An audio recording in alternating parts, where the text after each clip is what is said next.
There's a kind of fatigue that doesn't come only from the body. Anyone who has driven for hours knows what I mean.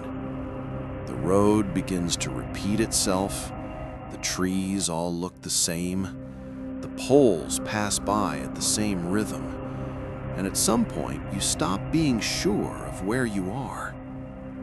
It was in this kind of situation that several reports began to appear, always involving roads surrounded by dense forest and small roadside establishments that seemed to exist only for those passing by at that moment. The first account came from a man driving alone between two small towns on business.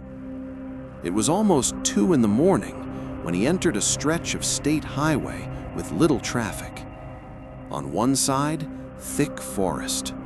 On the other, more forest. No houses, no cell signal.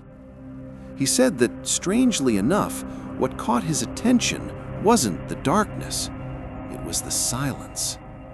No insects, no animals, not even the sound of the wind. After nearly 40 minutes without seeing anything at all, he spotted lights ahead. A gas station. It was small, old, with those yellowish lamps that don't illuminate properly. It seemed out of place in time. He stopped more out of relief than necessity. According to him, there was only one employee inside the shop, an older, thin man who seemed far too surprised to see him walk in. The man asked for a coffee. The attendant served it without saying a word. The silence was so heavy that he tried to make conversation, asking if that stretch of road was always so empty. The attendant replied something strange. He simply said, "Not everyone passes through here." The tone wasn't threatening, it was informative. While drinking his coffee, the driver noticed something unsettling. There was a map pinned to the wall behind the counter. The stretch of road he was on didn't appear on the map. When he mentioned it, the attendant just shrugged and said, "Some routes don't last very long." The man left the station shortly after. Minutes later, back on the road, he looked in the rear-view mirror. The station's lights had vanished. Another account came from a couple traveling at night to avoid traffic. They said they accidentally took a secondary road suggested by the GPS as a shortcut. At first, it seemed normal. After a few kilometers, they realized there were no more signs. The forest on both sides seemed tighter than it should. The trees too tall, too close to the road. They passed a small roadside restaurant, one of those simple ones with a dirt parking lot and a hand-painted sign. It was open, lights on, a car parked outside. They decided to stop. Inside, only one table was occupied, 3 people sitting in absolute silence. None of them looked when the couple walked in. The waitress came from the kitchen and asked what they wanted. While waiting, the couple noticed something strange. The people at the table didn't move, didn't eat, didn't talk. They just sat there. The man whispered that it felt strange. At that moment, one of the people slowly turned their head and looked directly at them. According to the account, the gaze didn't seem hostile. It seemed empty, as if it wasn't focused on them, but on something just behind. They asked for the bill before the food arrived. The waitress didn't argue. She simply said, "It's better not to stay too long here." When they returned to the road, they noticed the GPS no longer showed any route. The road simply didn't exist on the map. Similar reports began to appear involving forested areas near highways. A truck driver said that when stopping at a small rest area surrounded by forest, he heard something coming from the woods. At first, it sounded like an animal, but the sound had rhythm. Footsteps. Slow. Heavy. He started the truck and stayed inside the cab watching. According to him, the strangest part wasn't hearing the footsteps. It was realizing they never came close. They circled, always just beyond the reach of the headlights. He swore that at one point he heard something that sounded like breathing. But it didn't come from a fixed point. It came from several places at once. He left without turning off the engine. Another account came from an employee at a small roadside hotel, the kind used by travelers too tired to keep driving. The hotel was isolated, surrounded by forest on all sides. Without explanation. Another recurring detail: the establishments always seemed too old, as if they had never been updated, as if they were stuck in another era, and yet still functioning. Perhaps the most disturbing account came from a young man who decided to explore the forest next to one of these places. He was tired, stopped at a simple restaurant, and while waiting, went to the back of the parking lot. There was a faint trail leading into the woods. He walked a few meters. He said the forest felt wrong, too silent, too still. When he decided to return, he realized he no longer recognized the path. The trail looked different. He ran back.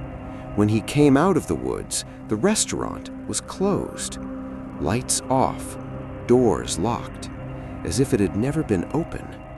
He got in his car and left. Later, he researched the place. He found no record of that restaurant. None of these accounts prove anything. All can be explained by fatigue, disorientation, suggestion. But when stories like these repeat, always involving roads, forests, and places that seem to exist only for a moment, it becomes hard to ignore the feeling that some routes aren't made just to take someone from one point to another. Maybe they serve another purpose.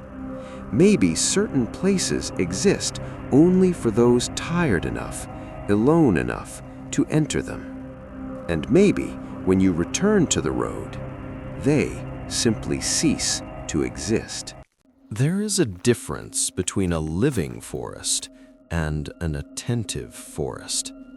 Those who hike often know how to explain this, even without words.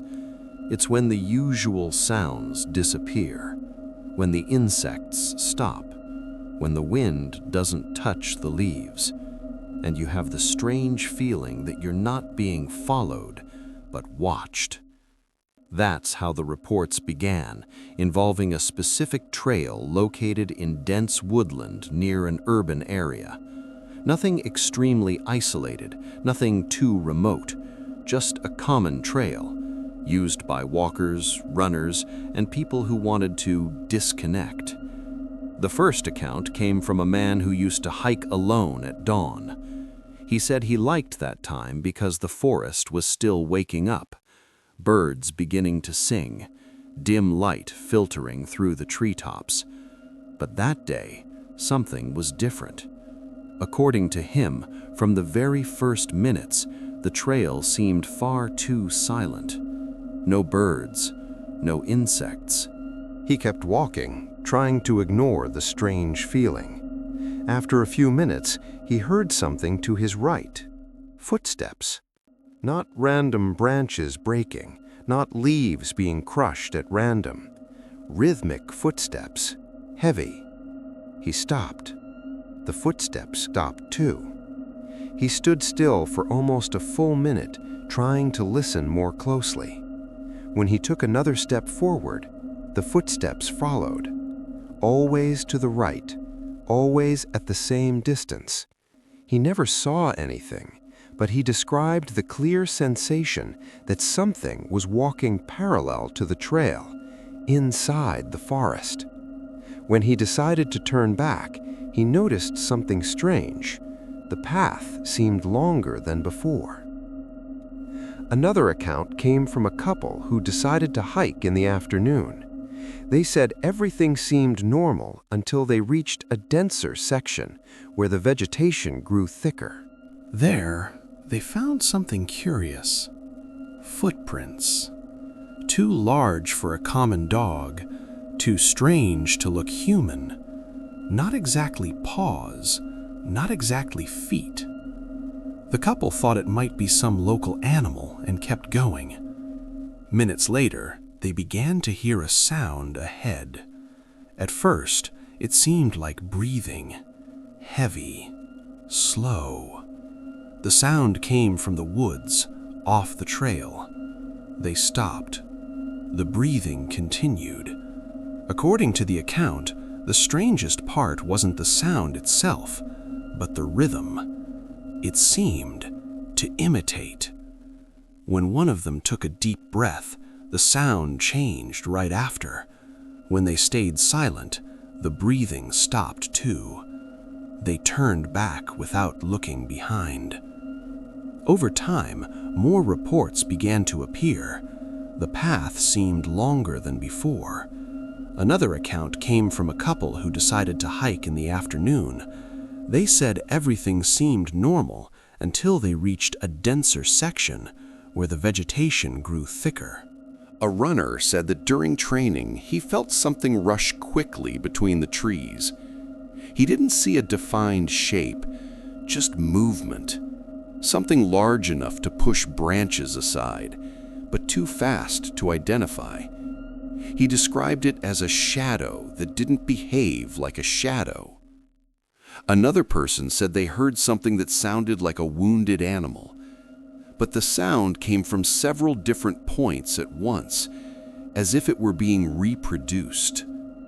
One of the most detailed accounts came from a woman who got lost on that trail. She said she entered alone in the early afternoon, planning a short route.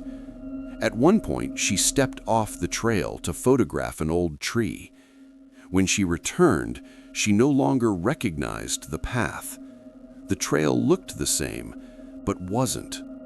According to her, there were small differences, stones she didn't remember, curves that seemed new. She began to hear something behind her, not footsteps, something dragging, slow, heavy. She sped up. The sound didn't grow distant, nor did it get closer. It followed. At one point, she heard something that made her stop. A sound, like a crack, as if bones were adjusting. She described an intense feeling that it was very close now. When she finally managed to leave the forest, she realized much more time had passed than she thought. She had entered in the afternoon. She left almost at night. Her phone showed an impossible time. Forest rangers also began reporting strange things. One said he avoided patrolling alone near that trail. According to him, there were marks on trees that didn't look natural, scratches too high, too deep. He said he had found animal carcasses without clear signs of attack. No typical bites, no evidence of hunting, just bodies left behind. Another ranger claimed to have seen something moving crouched among the trees, too large for a common animal, but with the wrong posture for a human. When he pointed his flashlight, there was nothing there, but the sound of something retreating lingered far too long.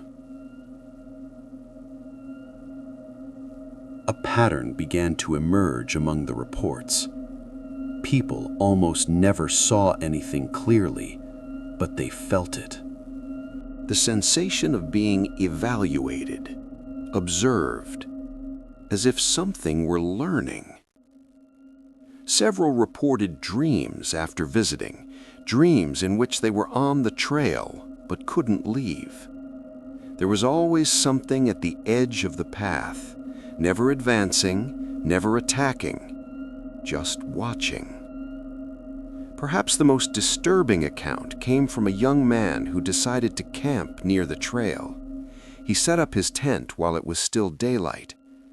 During the night, he woke to sounds around him, footsteps circling, not hurried, not aggressive, curious. He turned on his flashlight. Nothing. But he heard something different, a sound that didn't seem animal nor human. Like an attempt at vocalization, something trying to produce a sound but not mastering it.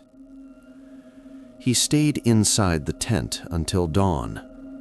The next morning, he found marks around it.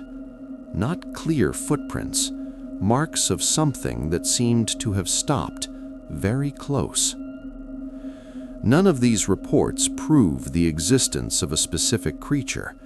None confirm whether it was an unknown animal or something beyond that. But they all agree on one thing. That trail didn't seem dangerous in the usual sense. There were no recorded attacks, no confirmed disappearances. It was something different. As if the forest were testing boundaries, watching who enters, who reacts, who shows fear. Maybe it's just a rare animal, too intelligent. Or maybe the forest, in certain places, develops something of its own, something that doesn't need to attack.